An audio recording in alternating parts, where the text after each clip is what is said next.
Officers were responding to traffic stops, disturbances, and everyday incidents without any idea that they were about to face something they couldn't fully explain.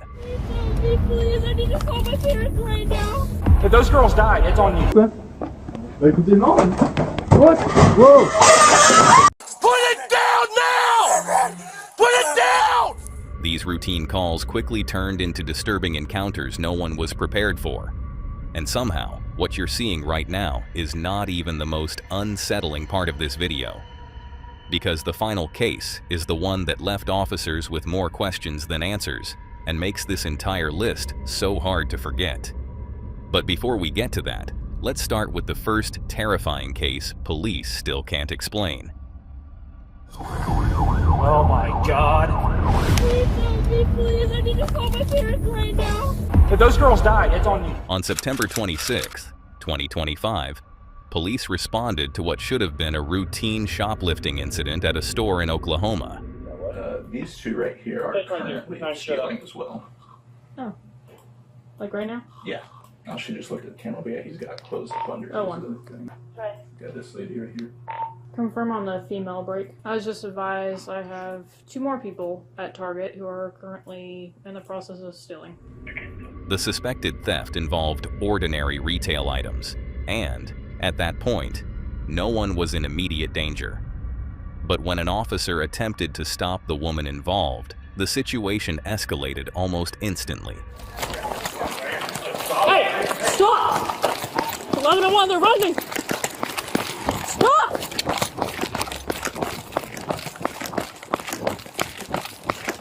Both black, 1 female, black shorts.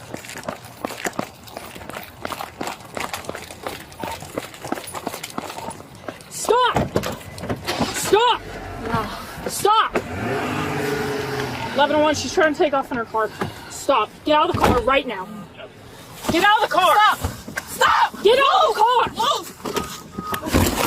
Stop. Get out of the car! Cortez, get her! Get her! It is! Get her! Stop! Go! 1101. Get her! Oh, on the job! You're trying to drive off with me in it. Stop! Charlie Adam 9, X07. Great Jeep about Left Smith Farm. They're right in front of you. 9-9, I'm in pursuit. We are going south on 121 East Break. She accelerated away, beginning a high-speed pursuit that continued across multiple jurisdictions and eventually crossed state lines into Kansas.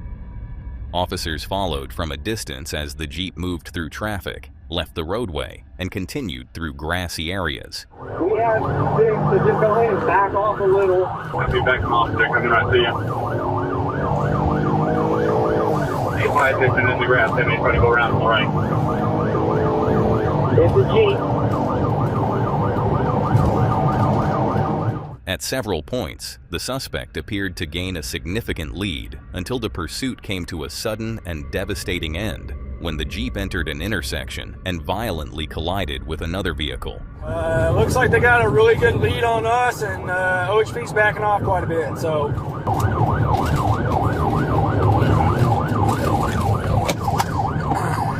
Oh my God.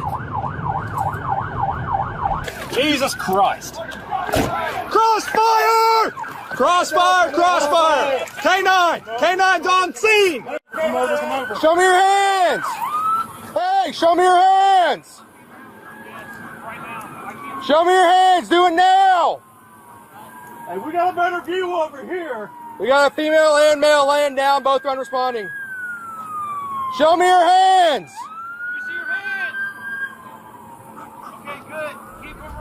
The impact left both occupants of the Jeep lying unresponsive. However, as officers approached the second vehicle, they quickly realized that the people inside had nothing to do with the pursuit. The Chevy Tahoe was carrying 2 teenage sisters. Hey guys, are you guys okay? Please help me. Is there, how many people do you have in the car? I think, I don't know. Please 3? help me get in. My head hurts so bad. Okay, hang on just a second, okay? Please help me. I mean, 3 at least. Adults? Looks like juveniles. Hey, sweetie, I'm gonna undo your seatbelt, okay? Please help me, please. I need to call my parents right now. Hey, ma'am, can you crawl to me? What? Can you crawl to me? Where's my phone? I need to call my parents. Okay, just come out of the car for right now, okay? Okay. We're gonna get her out. Come on. Please, I need to call my parents. We'll get them. All right. Can you walk? Can you get up and walk? 17-year-old Maya O'Connell had been driving, while her 15-year-old sister, Serafina, was sitting beside her. Maya was injured but conscious, repeatedly begging officers to help her and asking to call her parents. Serafina was found unresponsive but still breathing, and her injuries were immediately recognized as critical. As emergency crews worked to remove the sisters from the wreckage, officers secured the driver of the Jeep, identified in the investigation as 38-year-old Tanisha D. Mayberry, along with her passenger. Only then did the full weight of what had happened become clear.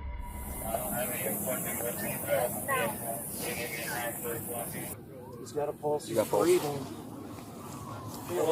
Yeah, he's got a pulse. He's breathing. He's not responsive, but he's breathing. Sit up. Can you sit up? Can you sit up? You don't know? Okay. Do you have any weapons on you?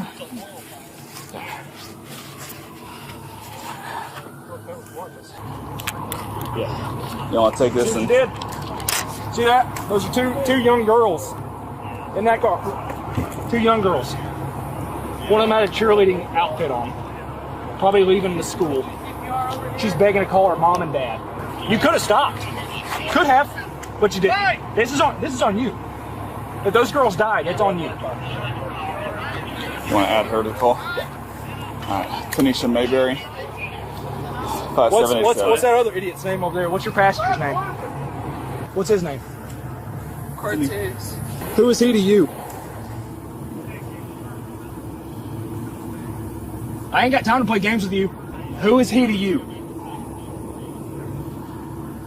Boyfriend, friend, neighbor, cousin, brother? You don't know? I can't remember his name. Can't remember his name now? I said I can't remember his name. Who is he to you? In case he dies, we need someone to call.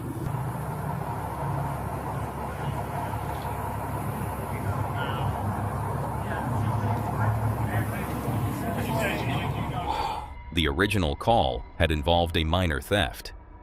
Had Mayberry stopped when the officer first confronted her, the incident likely would have ended with an arrest and property charges.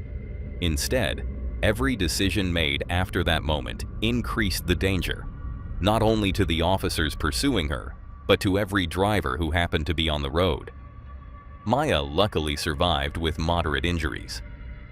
Serafina was transported to a trauma center, where she remained hospitalized for 4 days, until on September 30th, the 15-year-old died from her injuries. Her death transformed the case from a shoplifting investigation and police pursuit into a homicide prosecution. Mayberry was later charged in Kansas with first-degree murder committed during a felony, 2 counts of aggravated battery, and fleeing or attempting to elude law enforcement. She also faced additional charges in Oklahoma connected to the alleged theft, assault on the officer, and the pursuit. What began with merchandise worth only a fraction of the damage caused ended with an innocent teenager losing her life, not because the suspect had no opportunity to stop, but because, at every stage, she chose to keep running.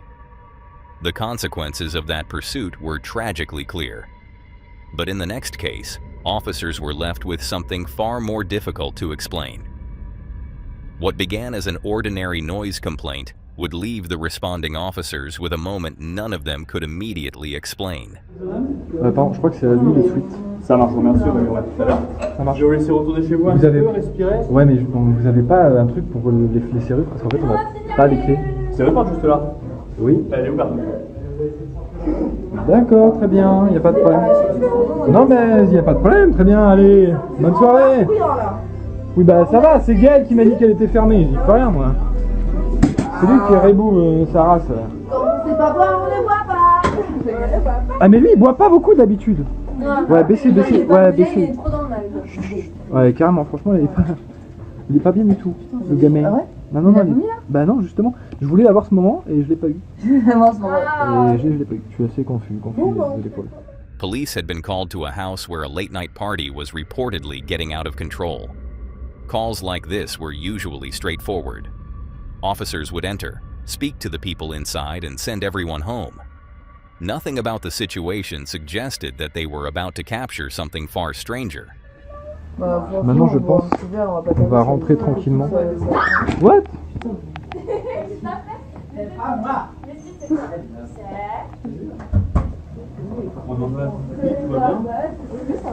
C'est vous? Excusez-moi, est-ce que vous pouvez baisser la caméra? Ouais, bien sûr. Bon.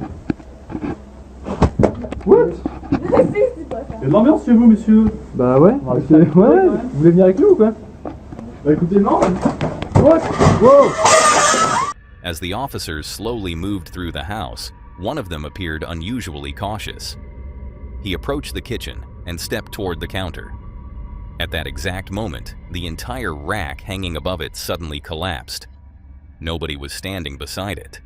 No hand entered the frame, and nothing visible appeared to touch the structure before it fell. What disturbed viewers most was the timing. It remained in place until the precise second the officer moved into the room.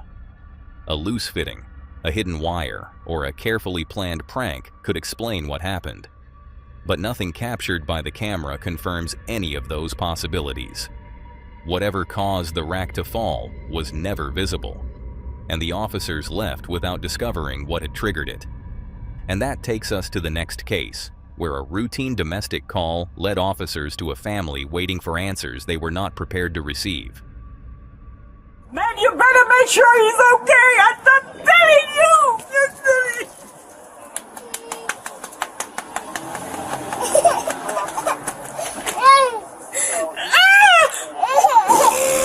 Police were initially called to a home over what appeared to be a domestic argument.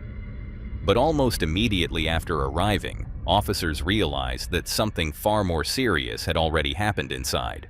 Oh man, something happened here. Is everybody inside? My son is not here. Okay. My grandson is not here. Who's in the house? Is everybody okay inside the house? Everybody okay inside the house. Okay. Who's in the house? Can you have them come I out? just have my husband. Can I knock on the door? Is that him sitting there watching TV? Yeah. Can I knock on the door? Yeah. Is there anybody else here? No.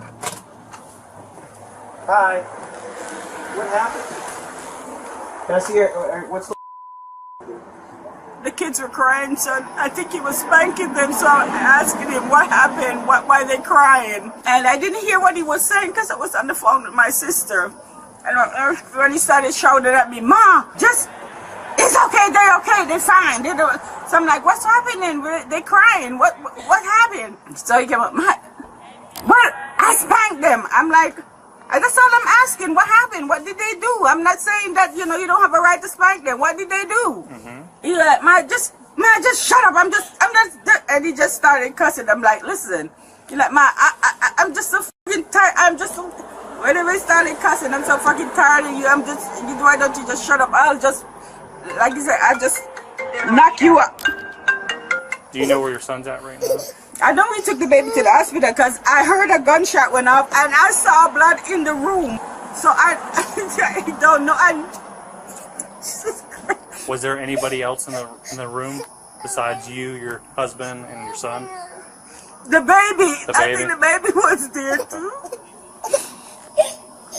Okay, baby. Okay, sweetheart. All right, baby. All right. What's your son's name? Aaron. Aaron. Okay. Yes. Okay.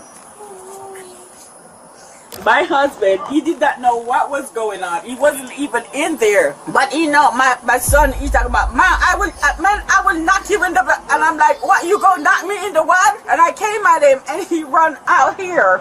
Can you stay with her for a minute? Do you have your ID on you?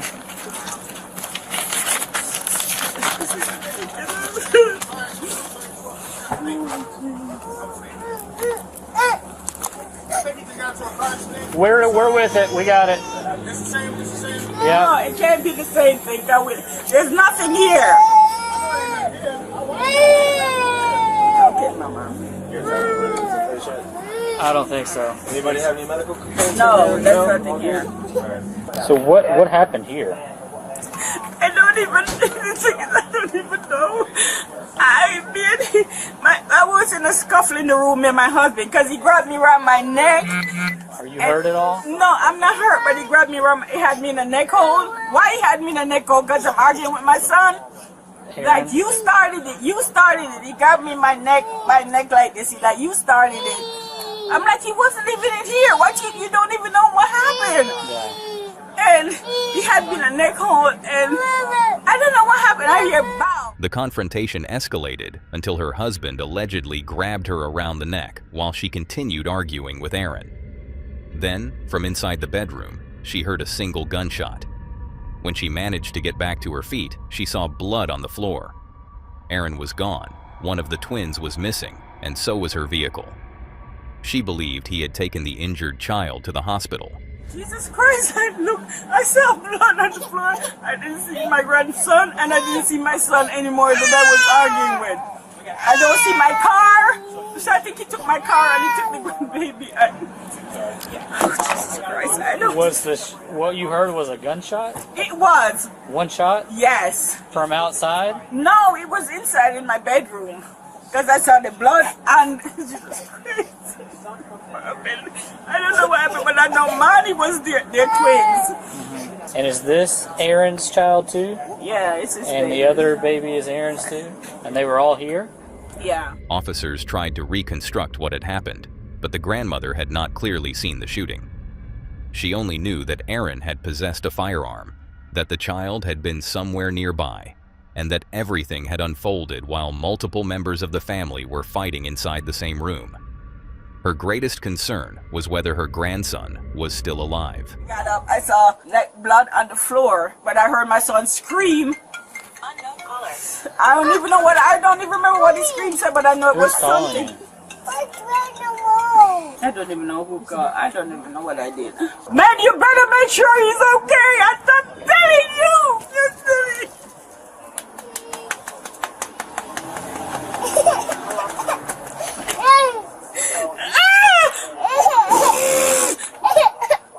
Please, yes. Please take the baby to the hospital. That's all I care about. I don't really care about nobody talking to me about anything else. Just take the baby to the hospital and let me know what happened then.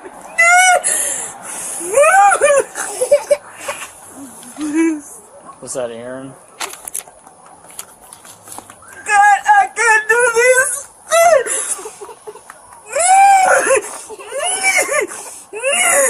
I can't do this. You want somebody to come and get her, man? Do you want somebody to come and take her? Hey, what's your name? Come here. I'll call her. I'm kidding. Okay. Just let us know if you need help. Minutes later, the child's mother arrived at the scene after receiving disturbing calls about her children. At first, she had almost no information. She repeatedly asked officers where the twins were and whether they were safe. But police were still attempting to confirm exactly which child had been taken to the hospital. I keep getting calls about my kids, so please give me something. Okay, hold on 1 second. $32, I'm at 6 Please. $34. Oh my God. Hello? Hello? Please tell me something is okay. Email saying that her baby's involved. What's going on? I don't know. I keep getting a call talking about my kids were involved in this. Who's your baby? It's Aubriana and Creary, their dad. When they said it was them and their dad, and I just need to know my kids are fine. Okay, so we have we have a couple babies in the hospital right now, okay? You're lying. So what car? Is it a silver Nissan? Ma'am, I have no idea. I gotta get some information so I can pass it on. My name is Michaela. I need to know if my kids are fine. F all this. Who are your kids? They're 2-year-olds. She's green eyes. Yes, they're twins. Okay. Their dad's name is Aaron. Well, here, let's go out of the roadway No, over here. where are my kids, bro? What the?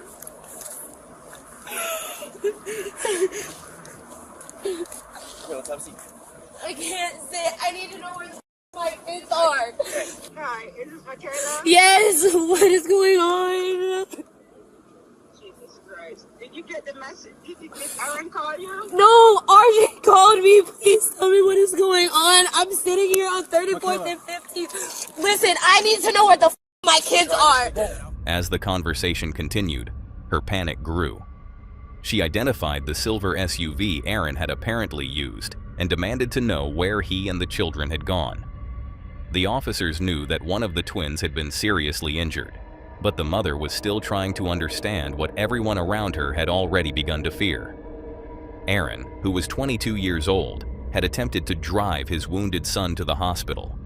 However, only a few blocks from the house, he crashed the vehicle. The 2-year-old was eventually taken for emergency treatment, but doctors were unable to save him. He died from the gunshot injury sustained inside his grandparents' bedroom. Aaron was later charged with aggravated manslaughter of a child and violating his probation. The case had begun with children crying inside a crowded home and several adults losing control at the same time. By the time police arrived, the argument itself was already over, but the consequences were permanent. A 2-year-old child had been caught in the middle of a confrontation he could not understand and had no way to escape. At the end, there was no mystery left in this case, only tragedy. But the next man left police with a question they still can't properly answer. On September 1st, 2022, police were called to a Walmart after a man selected an item he had no apparent way of paying for and refused to leave it behind. What began as a routine shoplifting call quickly became one of the strangest identity checks the responding officers had ever dealt with.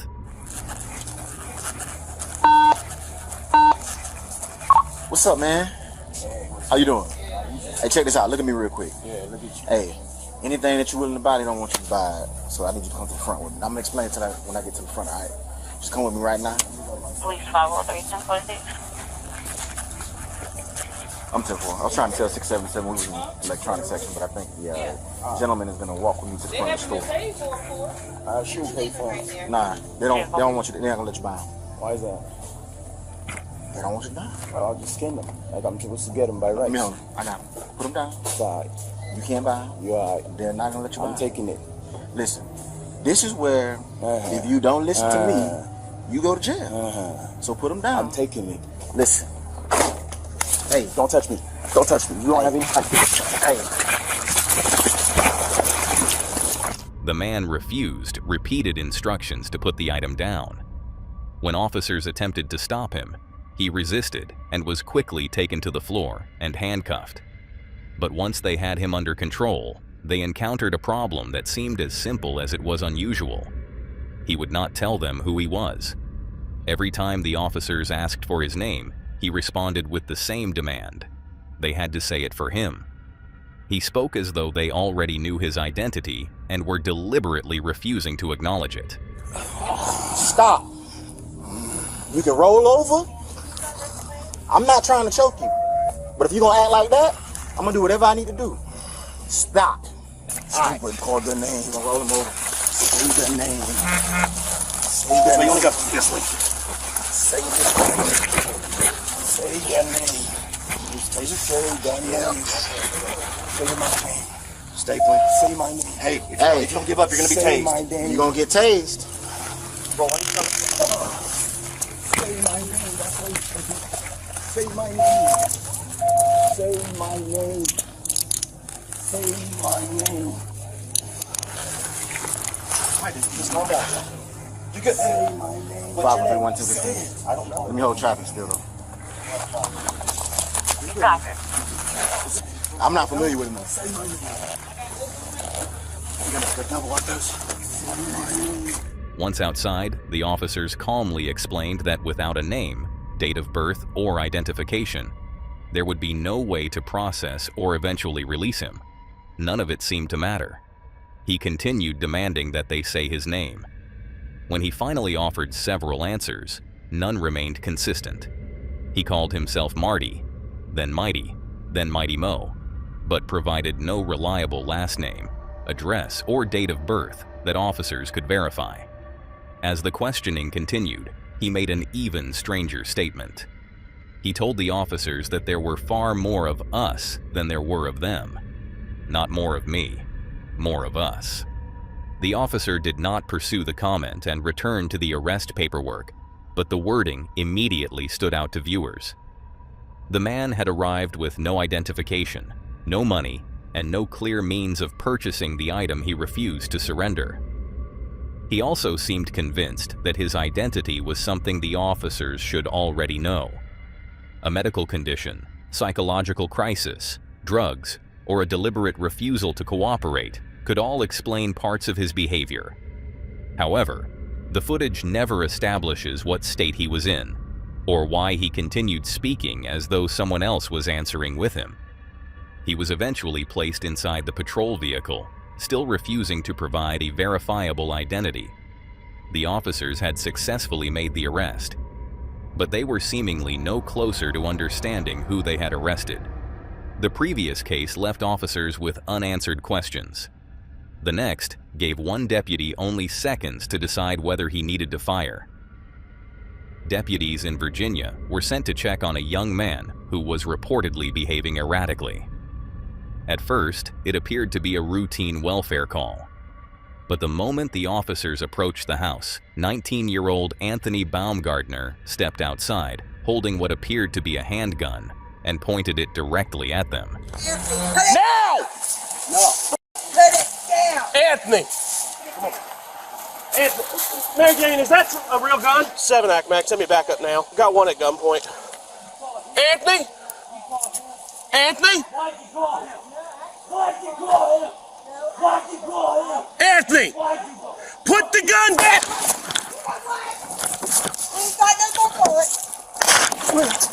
Is that a cap gun? I don't know if that was real or not. That's a cap gun. 7-Act, Mac.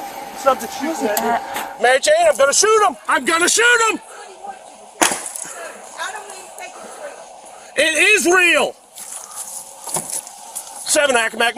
My car was shot. Send me back up now. Look at my back window! Look at my back window! Get over there now!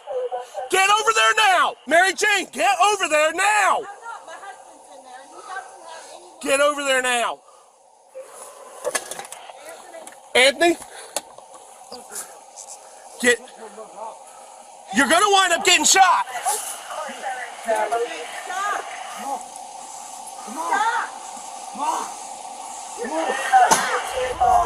The deputy initially believed the sound had come from a BB gun. Then he noticed that the rear window of his patrol vehicle had been struck.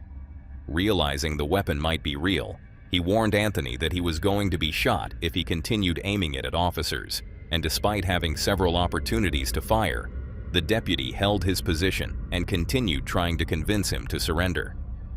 Anthony eventually retreated into the house, but the threat was far from over. People at the scene claimed that he had run out of ammunition and armed himself with a machete. The deputy ordered everyone away from the doorway, concerned that family members were treating the situation too casually because they knew him personally. The officer knew Anthony as well, and that familiarity appeared to influence his decision not to immediately use deadly force. But he also understood that someone he recognized was still standing inside with multiple weapons after firing in his direction. You better send me to hell. Come on. Get over here. You're gonna get shot. You're gonna get shot! Put it down now! Put it down now! Put it down! Put it down now! Put it down! Put it down now! Put it down now!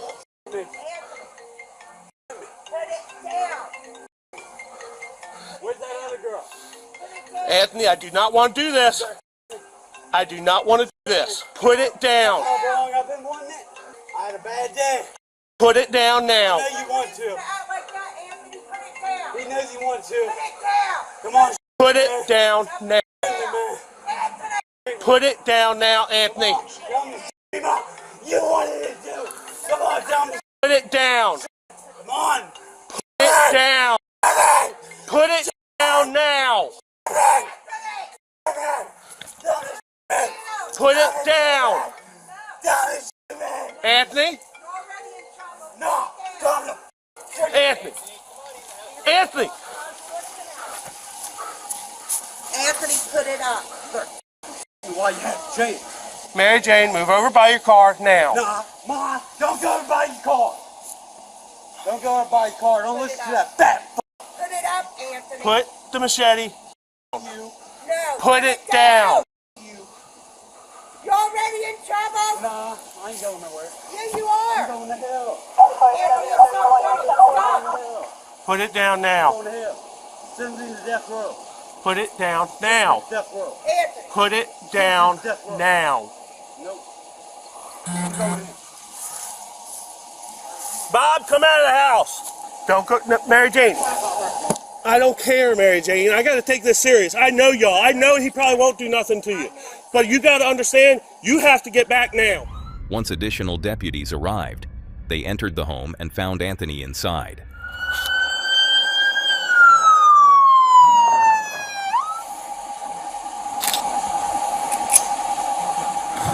He's right on the inside of the door. He won't come out. Get the f out of the house now! He's done shot the back window out. Get the f out! Get the f out now! I'm 10-4. Subject's inside. Will not come out. Come on! Get the f Bob, out come out! now! Bob, come out! Come on over here. Why are you holding your arm like that? Is there anyone else in the house? Did you shoot at you? Yeah. I should have. I had a clear shot. I should have taken it. I'm regretting. Is this not a gun? The gun is supposedly out of bullets, but that's why you got a machete now. Okay. Just wait for backup right now. I mean, Cage won't do anything for the door, so. I think the only other back door is on that side, that far side. The subject's inside with a machete now. Supposedly he does not have any more bullets. This is Anthony Baumgartner. No. No, absolutely not right now. He's currently cutting with the machete. Mary Jane, I cannot have you go to the door. Why? I cannot have you go to the door. Because if he was, he'd have done it before Yeah, that's he it. shot up. It was a BB gun. Only reason why I didn't shot it because it sounded like a pop gun. Let's make entry. I'll cover you with your taser.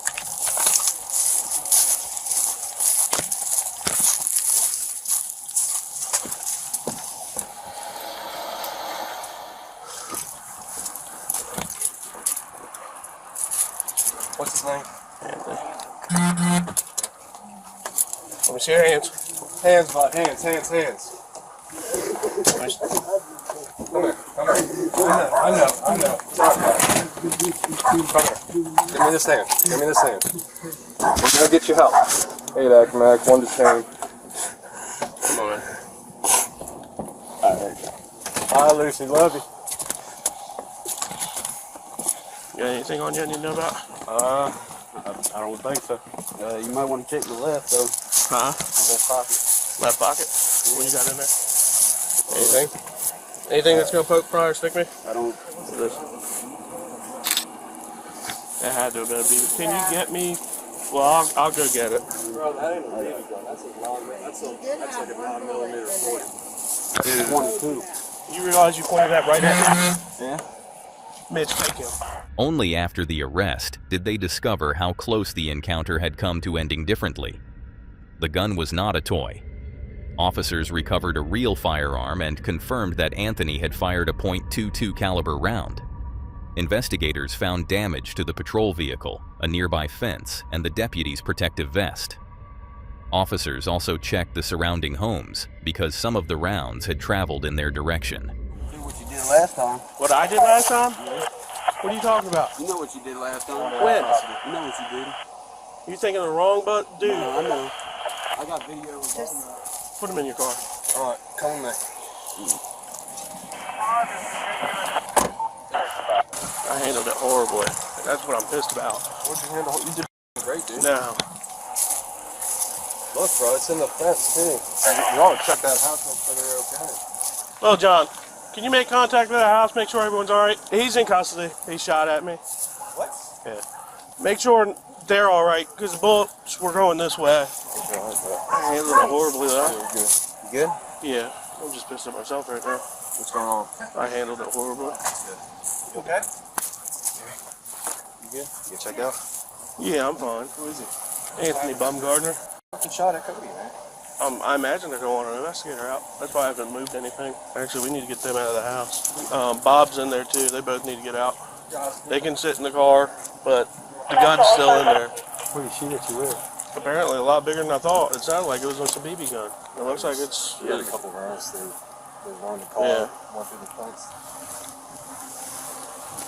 Yeah, I felt something in my leg, but... When they shot at me, I swear I thought my windshield busted, and I had glass in my face, and they never hit my... It must have been just the glass. Okay. I don't know if investigators coming or what. Where's the scene so we can set it up? Yeah, I guess we can start roping off. Honestly, if we all get back to Eric's car and just rope off the whole... Because I know them, they want it roped off big. The primary deputy repeatedly criticized his own response, saying he believed he had handled the confrontation badly and regretted not firing when he had a clear opportunity.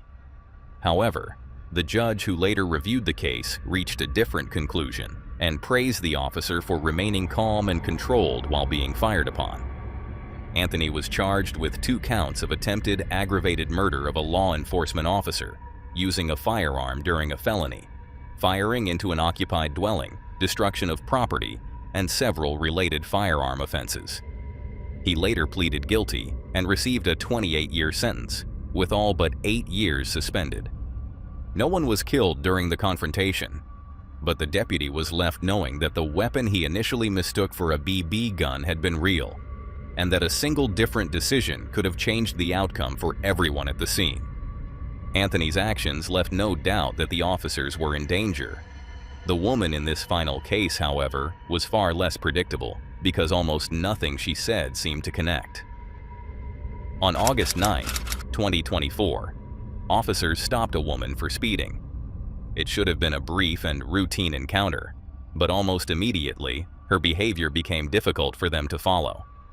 She appeared unwilling to explain where she had been going and repeatedly insisted that she did not have time for the stop. When she attempted to leave and officers moved to arrest her, she began resisting. But the physical struggle was only the beginning. Once detained, the woman's mood and conversation changed constantly.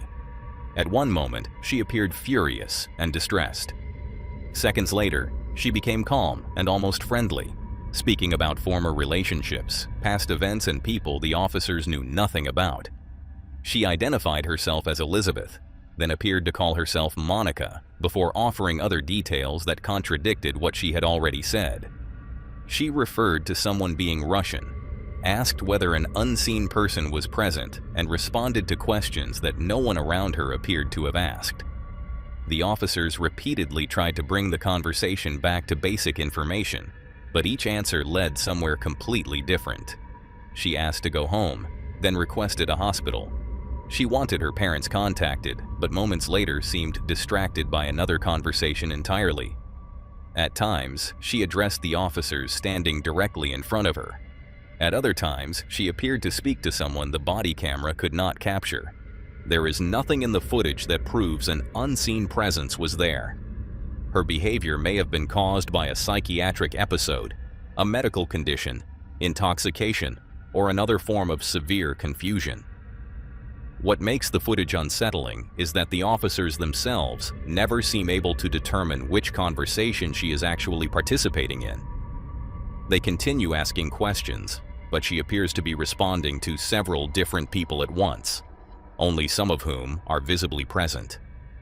She was eventually charged with obstruction, resisting arrest, and disorderly conduct.